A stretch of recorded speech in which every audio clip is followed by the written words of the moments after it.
parfait. Du coup, on commence avec SCP-195, un whisky médical. Alors, est-ce qu'on va avoir SCP-500 en whisky? Alors, on commence avec un Euclide. Et on a une photo du coup de la bouteille de SCP-195 tenue par un agent. La partie rouge délavée de l'étiquette représente une caricature raciste d'un esclave échappant à des hommes armés. Ok, très bien. Bah, je suis contente qu'on n'ait pas l'image.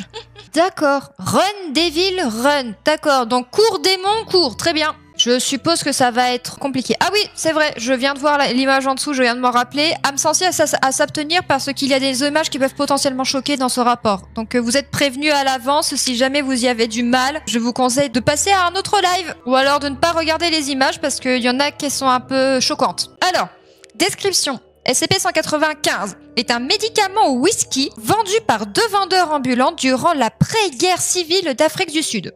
Ok. Diverses sources historiques conviennent que le whisky était destiné aux chasseurs d'esclaves fugitifs de cette époque et aurait la propriété d'améliorer l'esprit. Ces sources s'accordent également à dire que les vendeurs ont souvent été chassés des villes quand les effets secondaires de leur concoction ont été découverts et ont été condamnés par pendaison pour leur action démoniaque.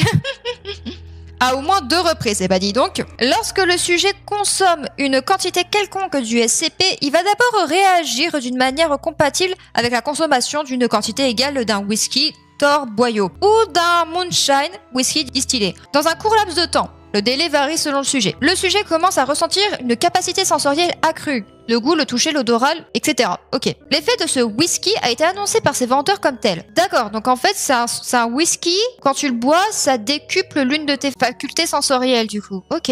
Cependant, avec cette capacité sensorielle accrue, vient une diminution générale du contrôle des impulsions du système nerveux et une hausse de la réponse dite de combat et fuite. Dans les essais, cela se traduit par un comportement violent. Cette réponse est théorisée pour expliquer la brutalité montrée par, je suppose par les personnes qui ont bu le whisky. Des classés sous l'effet du SCP sont capables et désireux de, se battre pour savourer la violence de l'acte.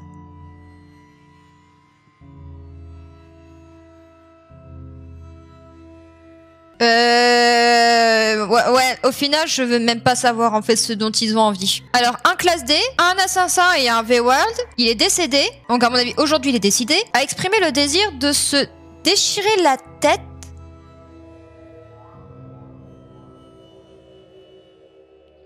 D'accord, donc il a voulu déchirer la tête de quelqu'un avec ses dents. Au vu de ses antécédents, nous pouvons certainement supposer que c'est une femme. Ok, très bien. D'autres tests sur les capacités du SCP n'ont pas été jugés nécessaires. Plus tard, l'assistant de recherche Renfield a reçu un éloge à titre posthume pour ses actions au-delà des exigences attendues.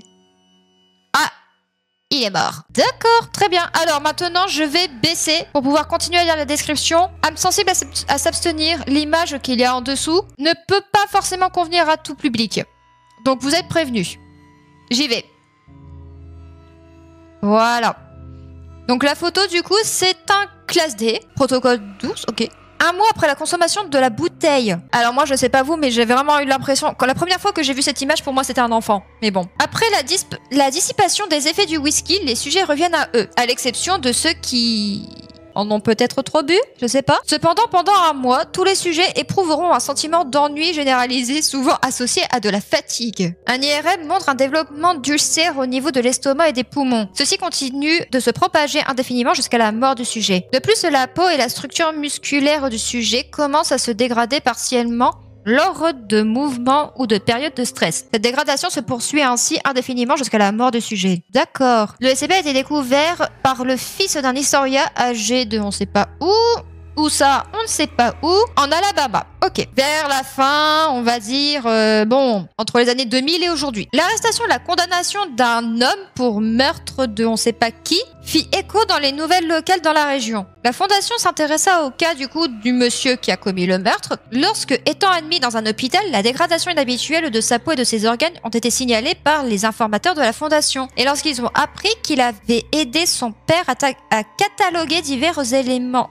d'intérêt historique dans une cabane datant de la Seconde Guerre mondiale. D'accord. Une équipe de la Fondation a été dépêchée dans la maison et a trouvé une malle couverte contenant plus d'une dizaine de bouteilles du SCP. D'accord. Donc on peut supposer que le monsieur qui a commis le meurtre est potentiellement le fils de l'historien du coup. Après j'ai envie de te dire, Un whisky qui date de la Seconde Guerre mondiale. Je suis pas sûre qu'il soit si bon que ça. Hein. Donc moi je dois avouer que tu trouves un whisky qui date de la Seconde Guerre mondiale, tu le bois pas en fait. Hein. Surtout que bon, on sait jamais ce qu'il peut avoir dans une bouteille. Si ça se trouve, ben très bien. Donc en gros, c'est un whisky qui, quand tu le bois, ça te décupe en fait une faculté sensorielle. Donc soit la vue, l'ouïe, l'odorat, le goût, le toucher. Mais par contre, ça te fait des excès de violence intense au point où tu peux tuer quelqu'un. Et après que tu n'aies plus le whisky dans ton corps, donc après du coup la phase, donc quand il a été éliminé du corps, bah en fait le corps se dégrade de manière en fait très rapide et ça fait un peu penser en fait à un manque en fait. C'est comme si en fait après avoir bu pour la première fois le whisky, tu deviens dépendant de ce whisky, donc du coup du SCP, et que le fait de ne pas en boire, ça te dégrade en fait le corps. Mais du coup d'une manière beaucoup plus rapide. C'est un peu à ça que ça me fait penser. C'est qu'une théorie, mais c'est plus à ça que ça me le fait penser en fait. Même si t'as pas forcément les phases de tremblement et tout liées au manque. Mais ça fait un peu penser à ce genre de choses en fait. Procédure de confinement spéciale. Un total de 17 fioles du SCP est actuellement détenues par la Fondation. Elles sont séparées en 3 groupes dans un casier de confinement sécurisé dans la section de stockage des classes sûres sur le site 1279. L'accès au SCP nécessite une autorisation écrite par au moins 2 membres du personnel de niveau 4 et nécessite l'accompagnement d'un membre de la sécurité du site. Bah, au vu de ce que potentiellement peut faire une personne qui a consommé le SCP, oui, c'est une excellente idée. En raison de sa possibilité d'exposition due à l'inhalation des évaporations du SCP, l'accès nécessite une tenue intégrale contre les matières dangereuses de type C, y compris avec des engins de respiration. Attends, t'es en train de me dire que rien que respirer la vapeur, enfin, rien que sentir l'odeur du whisky, ça te fait l'effet du whisky? Ce qui en soi est logique. Quand on y pense, c'est un peu logique, mais bon. Il est possible que d'autres cas du SCP existent. Tous les agents de terrain sont invités à signaler toute bouteille ressemblant au SCP, ainsi que... on sait pas quoi. Bah certainement si d'autres personnes tuent d'autres personnes parce qu'ils ont bu un whisky qui était dans une bouteille un peu bizarre et un peu vieille quoi. Si d'autres cas du SCP sont découverts, ils doivent être collectés par une équipe de confinement de matières dangereuses temporelles munie d'un kit complet, y compris avec des respirateurs. Ok.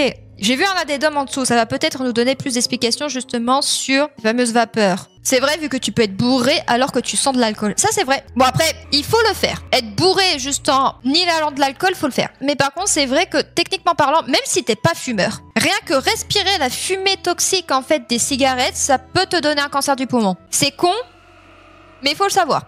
Alors, addendum.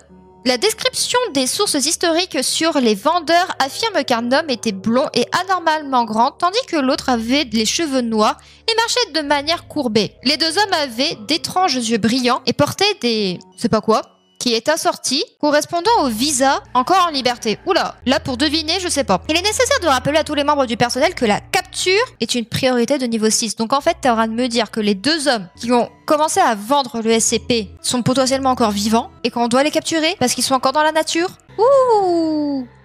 Ah ouais, mais moi je pensais que c'était des vendeurs ambulants comme ça. Bon, ils ont tenté un truc et puis ça a pas marché et puis basta. Puis de Seconde Guerre mondiale, bon, ils commencent à se faire vieux quoi. Alors que non, ils avaient d'étranges yeux brillants. Donc waouh, ça veut dire que même les 2 gars qui vendaient les SCP à l'initiale sont eux-mêmes des SCP. Oh! Oh! Comment tu t'appelles Michel qui a fait ce document là? Oula, t'as un gros... Oula, c'est pas impossible que dans le futur, on trouve de nouveau cet auteur. C'est pas impossible que, à l'heure d'aujourd'hui, les 2 personnes qu'on cherche soient peut-être à la fondation, confinées. Je dis peut-être, hein. C'est pas sûr. Hein. C'est normal, c'est des PDI, des personnes d'intérêt. Ouais, mais tu vois, moi j'aurais plus pensé que... Au début, moi je pensais plus que c'était, bon bah voilà, des médecins itinérants qui font leur propre mélange, qui ont créé sans le vouloir un whisky chelou, et puis c'est tout en fait. Non, en fait les 2 personnes déjà à l'initiative du coup du SCP sont eux-mêmes des SCP, donc en fait ça fait un double mystère là-dedans, c'est encore plus intéressant en fait. Parce qu'en fait si c'était des personnes normales, bah en fait ça aurait été en mode bah pas de bol en fait, t'as créé un SCP sans le vouloir, mais pas de bol. Alors que là, non, les mecs, à mon avis, ils savaient très bien ce qu'ils faisaient. Oh putain, c'est intéressant. C'est intéressant.